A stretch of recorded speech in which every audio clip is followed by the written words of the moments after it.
So yesterday, I read a story. I first saw a tweet. Shout out to my guy Keith, even though I shouldn't shout him out because he broke my heart. But Keith sent me a thing on Instagram, and I was like, ugh.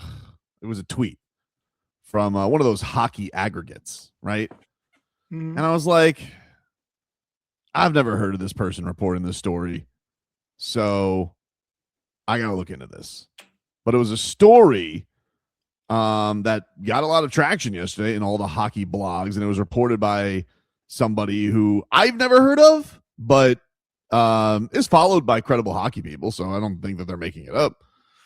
So it was reported by rg.org. I guess it's a Canadian website. It says, and it's from somebody named Daria Tubolseva. And it's a story about Sergei Bobrovsky. And this is what the story says. It says that Sergei Bobrovsky nearly stayed with the Panthers and was ready to take a pay cut to make it happen, but a dispute over no trade clause pushed him to sign with the Toronto Maple Leafs instead. She writes, Sergei Bobrovsky's move to the Toronto Maple Leafs was maybe the biggest and most talked about signing of the offseason. The Russian goalie signed a 3-year deal with worth about $7 million per season. A source close to the situation told RG that Bobrovsky, 37, hoped until the last moment to stay in Florida and was ready to take a significant pay cut for the club. The Panthers first offered him a 1-year deal worth $4 million. Jeez. They later improved it to a 2-year deal at $6 million per season, similar to Jacob Markstrom's contract. Bobrovsky was fine with the money, but wanted a full no-trade clause included. Florida general manager Bill Zito wouldn't agree to that and was only willing to offer a partial no-trade clause. After that, Florida talks broke down. Bobrovsky decided to continue his career with Toronto. So that is. So it really wasn't about the money. It wasn't about the money. Sergei Bobrovsky, according to this report, again, I've never heard of the reporter, but hockey, it's all over the place in the hockey world. According to this report, Sergei was willing to take a significant pay cut. And I will say, Bob said on the day that when he talked about the Toronto Maple Leafs, he's like, I really thought I was staying in Florida up until they traded for Markstrom. He goes, I didn't think that I was leaving, which to me sounds like a guy who made pretty big concessions and was willing to come back. But the only, it seems like the only hang up here was the no trade clause. Right. Which, why would you, if you're Bill Zito, the way you've done business, why would you do that? I don't know. Would you have done it? A no trade clause for Bob? Absolutely. He's had a no trade clause for the last 7 years. Yeah, but he's not, it's not 7 years ago. Okay, but if Bob's whole thing is, I want to be in Florida, and let's just say his ask went all the way down from whatever it was to, okay, $6 million. Under market value for him. Right. Because he ends up signing for, 3 years, 21. So he is willing to make some concessions. All he wants is the security that he's going to be in Florida. Clearly, the big thing that mattered to him was, I want to be in Florida for 2 years. For 2 years? Right. Yeah, man, I would have given him the no trade clause. Yeah, would have given him the no trade clause. Okay. So I'm bothered by it. I don't know why I ask you these questions, though, because if it's somebody you like or really like, and that's the case with Bob, there's really not going to be a scenario where you say they should have let him walk. Well, let me ask you, as somebody who's been more, I'm going to trust management on this. You are going into a year now with Jacob Markstrom for 2 years, who has not been on the stage that Bobrovsky has. If you had the choice, would you rather have him, who's not young, by the way? He's 36. So you have a choice between Sergei Bobrovsky for the next 2 years at that number, or Jacob Markstrom, who are you just straight up taking for 2 years? I think for the way the Panthers have done business, that I would be pretty consistent with having that flexibility of just trading. It's not that you're number. going to, yeah, but to have that flexibility, just of being able to trade him. Yeah, that's crazy. Okay, but here's the deal. we'll see how well it works out. Like, well, yeah, we will. You're saying that this team would have been better with Bob. And if they go on to win a championship, then yeah, I mean, yes, Leroy, obviously we'll see. I'm asking you though, does this not change things for you at all? That the fact that the number was down to that number, the same thing of paying an unproven goalie as opposed to him? It was shocking that I heard from that article that Bob would have taken $6 million for 2 years. Yep. So in effect, he was giving up a whole year at $7 million. Yep. Which he didn't end up giving up. However, he wanted a no trade clause. When you say I want a no trade clause for 2 years and the team is still reluctant, that probably means they really didn't want you in the first place. That's what it sounds like. A good deal. Yeah, it does sound like they didn't want him. Like they just don't believe in him anymore. Right. And if that's the case, it's one of those situations where you're not going to know who's right until it plays out. I know. It's very frustrating. Right. But that's how sports work sometimes. But the thing is, no matter what with Bob, and I think this is the thing, is it's such a sensitive position. Like we see every year, like it feels like almost every contender is going through, do you bench him? Do you keep him going? Do you bench him? Do you keep? And I just know, like, the thing that I just don't think you can buy is that experience, that championship experience, and knowing that, yes, dude, even if it's a 4-4 game and it's high, you know that the guy's been in every spot and he's not going to buckle. Can I just say this?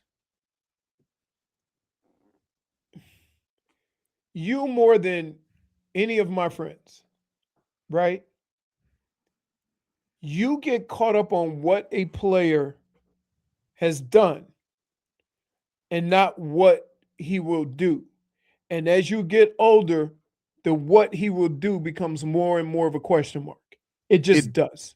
For certain guys, does. Okay, but hear me out on this. There are certain positions in sports and certain guys where it is keep cool under a situation. Tom Brady kept it going because there's just nobody you'd want in a winning situation more than him. A LeBron James, all the experience that he has. These are exceptions to the history of the sport. But this guy he's not. Like he's a two-time Vezina winner. He's a 2-time Stanley Cup champion, been there 3 times, probably should have won a Conn Smythe. Like, is that like, at what point do you have to, what other accolade do I have to throw on his resume? Here's what I'm going to say.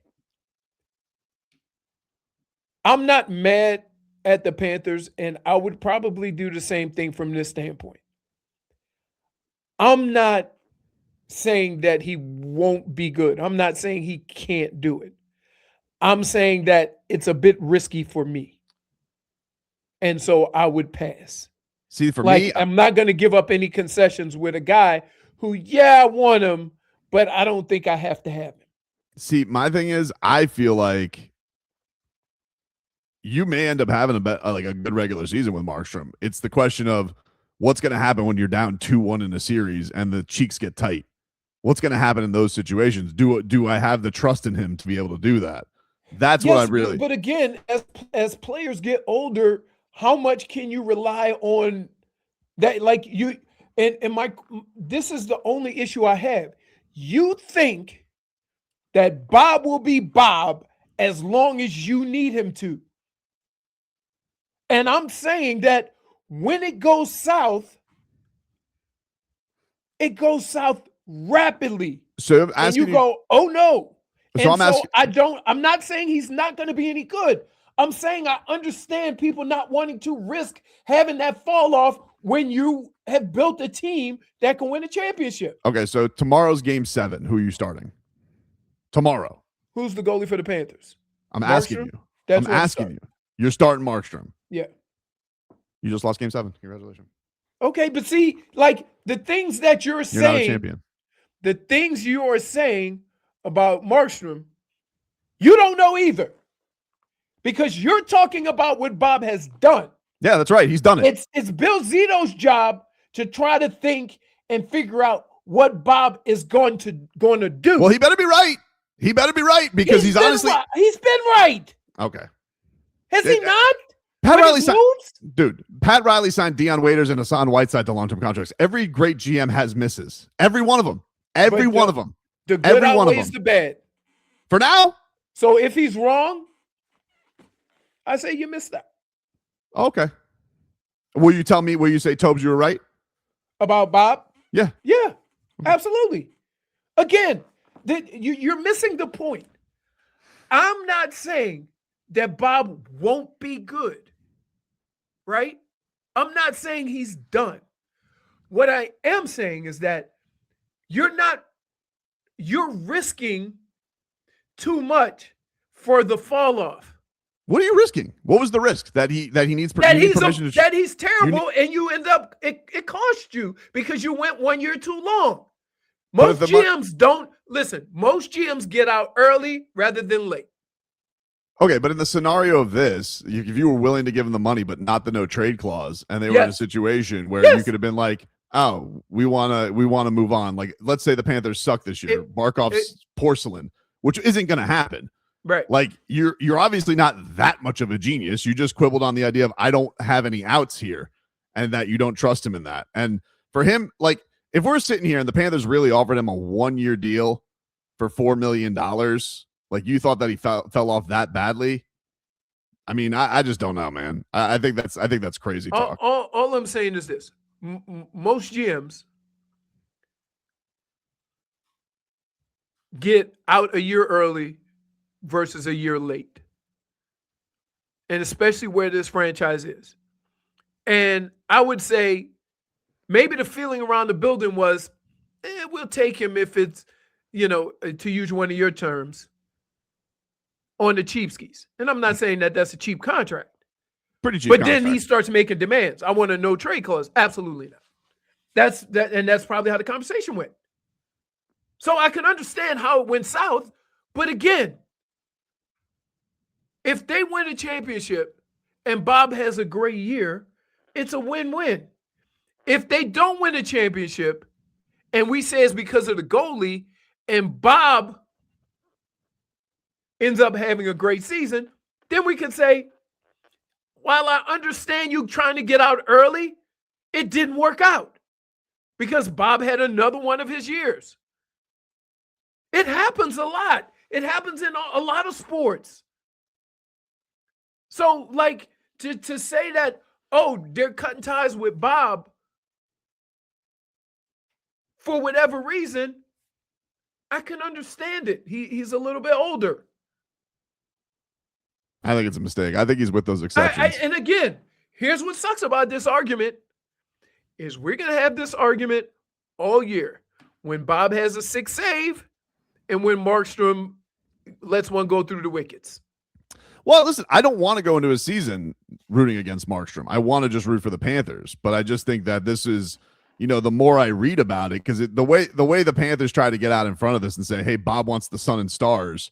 Yeah. And now it turned out, no, he actually conceded a lot. All he wanted was just the comfort that he was going to be in Florida for 2 years because that's what he wanted. Like a GM can't promise you what's going to happen in a year. All right, a GM, fine, but that's fine. But you gave Brad Marchand 5 years. Like you gave the comfort of that, and he broke down by the middle of last year. So like it's not like he didn't. It's not like he didn't relent on anything. But you just said goalie is way more important. Then shouldn't you be more careful with just throwing money at that one guy? Well, that's why I want the certainty. Like I think the problem here is the Panthers are betting against age, and I think in that position, and because of how sensitive playoff hockey is, I'd rather have the experience.